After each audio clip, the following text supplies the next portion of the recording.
All right, let me go to Carol Roth. Hello, Carol. How are you? You know, Glenn, I just found out that we've only been in this administration for a month and a half-ish, Yeah, and I feel like it's been 16 years. So I know. there's been so much I know. going on that I'm just trying to process it out. When someone said, "Oh, it's only been a month and a half," I went, "Yeah, my mind was blown." Yeah, we're 40 days into around 40 days into this administration, and you're looking at this, and it's breathtaking at what has been done. Last month we had, I think, 1,800 encounters at the borders. A year ago, last February, it was 109,000 encounters. That's how much of an impact he's made on that. We have all these things that he's done, but when it comes to the economy, Congress has to move on some of his things. He hasn't really done anything with the economy except perhaps for DOGE, which you've been warning about on this program for a while now. What's happening? Yes. So, we've talked about before that the economic situation is not really what it was presented to be. We heard under Biden and certainly during election season, what a wonderful economy we had, all of these really great statistics on employment and growth. And it's become very clear. Well, it was very clear to all of us before we've talked about it. It's something that Secretary of the Treasury, Scott Bessent, talked about in a speech a couple weeks ago, is that really the economic foundation is incredibly fragile. And what we've had the Biden administration do, which was exceptionally nefarious, is that they decided that they were going to spend to paper over the weakness of the economy. So if you remember, I think it was back in 2022, we had those 2 down quarters of GDP, which is a technical recession, which for some reason, by the way, they said was not a recession. I'm Right. sure if Trump had 2 down quarters, they would say it was, Depression. but it had a D in front of it, Right. so it wasn't. And then, we came out of it, and then it was pretty clear that we were going to go into this double dip recession. And so what did they do? They decided to increase government spending, which is very inefficient spending. And we've been running deficits as a percentage of GDP that are at wartime levels. We're talking 6 to 7% of GDP. The historical average is somewhere around 3 or 3.5%. So about double, what you might see on average. Not, when you have a good economy, you would actually expect that to be much lower because you're getting more receipts. And that's what happened. We Right. had more receipts. We were taking in almost $5 trillion. Well, we were spending the U.S. government. And they're spending even more. They're spending almost $7 trillion. So that was done to mask the weakness in the economy. Now that we don't have the ability to continue to kick up even more and more to show growth, the consumer continues to be tapped out from all the Biden era policies, and the fact that we have DOGE, which is trying to cut down government spending, we're at a situation where things could get uglier before they get better, Right. or they could get uglier and they could take away the political will to make them better. And that's, this delicate dance that we've been talking about, why we need this careful choreography. The craziest thing that's happened over the past several days is that the Atlanta Fed, one of the branches of the Federal Reserve that has a tool that predicts GDP for each quarter, they went in the last 4 weeks, 4 weeks time, from predicting that we were going to have almost 4% GDP growth in the first quarter to now negative 3% in the first quarter. How's That that is possible? a 7 percentage point difference in 4 weeks, which just goes to show what a joke, any of this reporting and these tools and this data are. But I think also shows, hey, we've got, somebody else at the helm here. So now we don't need to doctor these numbers in a way that seem a bit more friendly. And it's so we potentially could be seeing something ugly, which is something that we've talked about many, many times. And this has been a setup that they knew was coming. If you go back to the middle of last year, you had a bunch of quote unquote Nobel economists that put out a piece that said that, Trump was going to create inflation. He was going to do all these bad things to the economy. And I called it out right then and there and said, this is a setup. They know this is coming no matter what. And so they are setting the groundwork to blame this on Trump. And so, get ready for the talking points. Trump's been, as we said, only in there for 6 weeks. He hasn't even really had a chance to do anything about the economy. Congress certainly isn't helping. And yet we're already getting the rhetoric that, look what he did to our really great economy.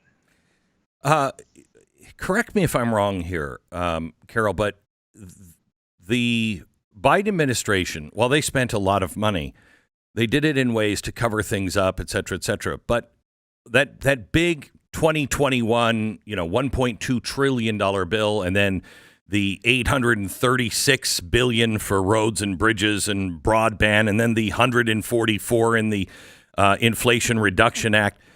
It's well over $1 trillion. And it's my understanding that only 17% of that money has been spent.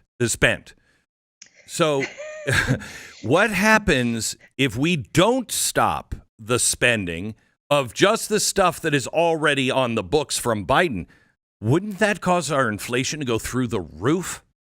Yeah, it absolutely would cause our inflation to go through the roof because, even with the cash in and cash out that we have, as we said, we're running these wartime level deficits. And by the way, we're financing those at high interest rates, not necessarily in the historical context, but in the context of the last 15 years, and in a way that we have now made the interest expense on our debt, what we're paying for stuff we've already bought, the financing charges exceed what we're spending on defense.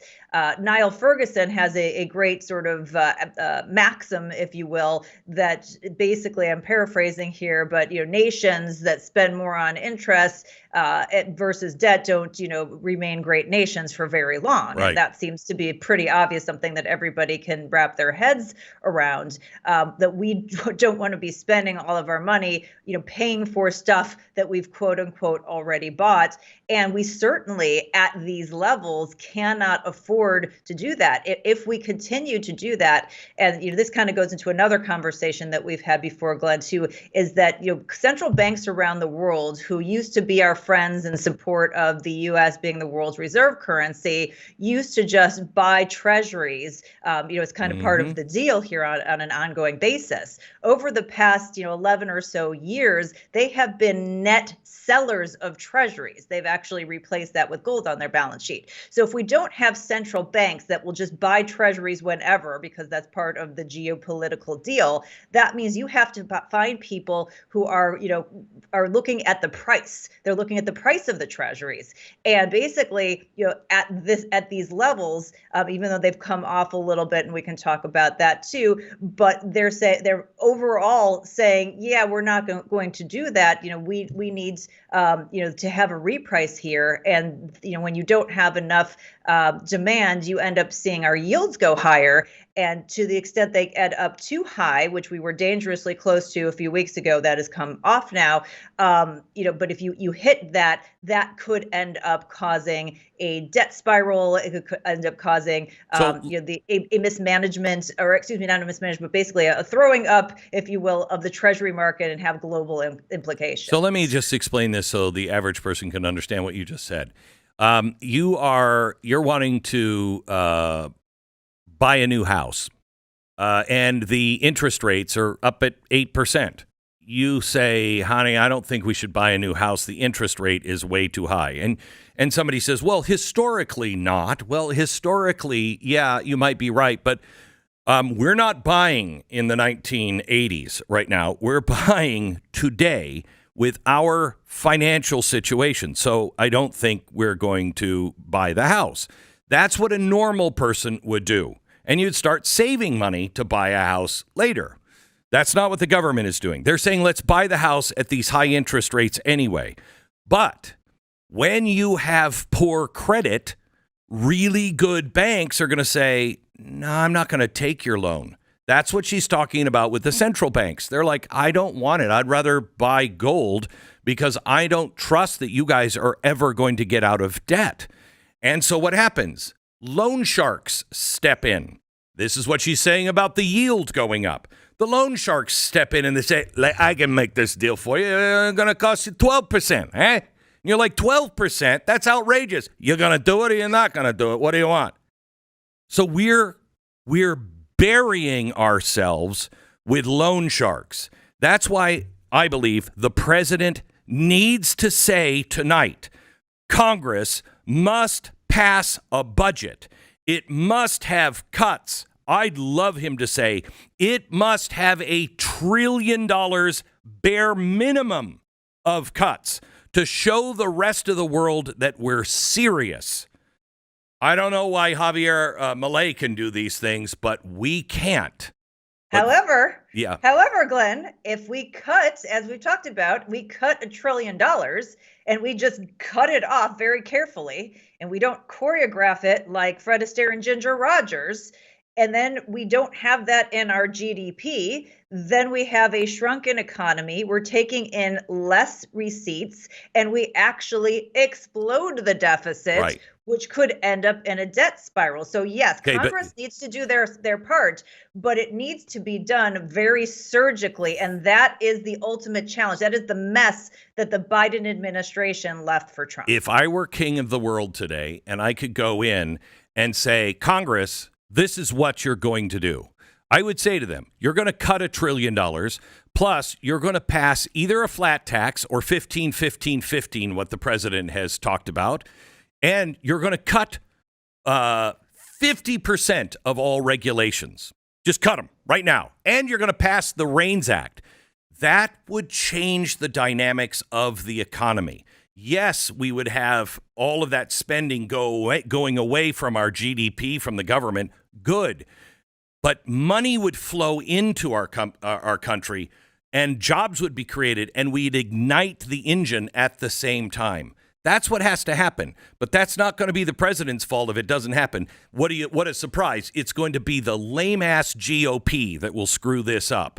He's got to get them on path. Okay, is there anything else you think we need to hit here on the economy before we get to some good news? I mean, this was going to be probably a whole other segment, but I'll just throw out there at some point we need to have a discussion about these tariffs. Now, it's probably not the time because it's a very large discussion. Okay. But we need to have a discussion about these tariffs. Okay, let's do that now. Go ahead. Let's start there. All right. So basically, what did the American people hire Trump to do, right? They hired to stabilize prices, to get things more normalized. And yes, we have these issues around the world in terms of where we stand in trade. However, as we have been talking about, we just talked about, this needs to be very surgical. We need to have Fred Astaire and Ginger Rogers doing the choreography. We don't need to have bull in a china shop. And the tariff situation, given the precarious economic situation that Biden has left us, and the fact that the citizens of the United States want price stability, is absolutely maddening. I understood art of the deal. I understood the first time around that we're trying to put some pressure, show who's the big dog, get people to come to the table. But now, we're going after our allies. We're going, we're trying to kind of separate ourselves from China. Well, we have companies who decided to move manufacturing from China to Mexico so that they could be more aligned with the United States and North America. And now we're putting these crazy tariffs on it. This is something that, frankly, nobody in any economic circle that I know understands the strategy, and does not seem to be consistent with what it is we've been talking about. All right, so may I suggest Donald Trump plays many different games all at once. And the strategy when it comes to Canada and Mexico, I don't think has anything to do really with the economy. It has everything to do with the border. He's saying, help us with the border.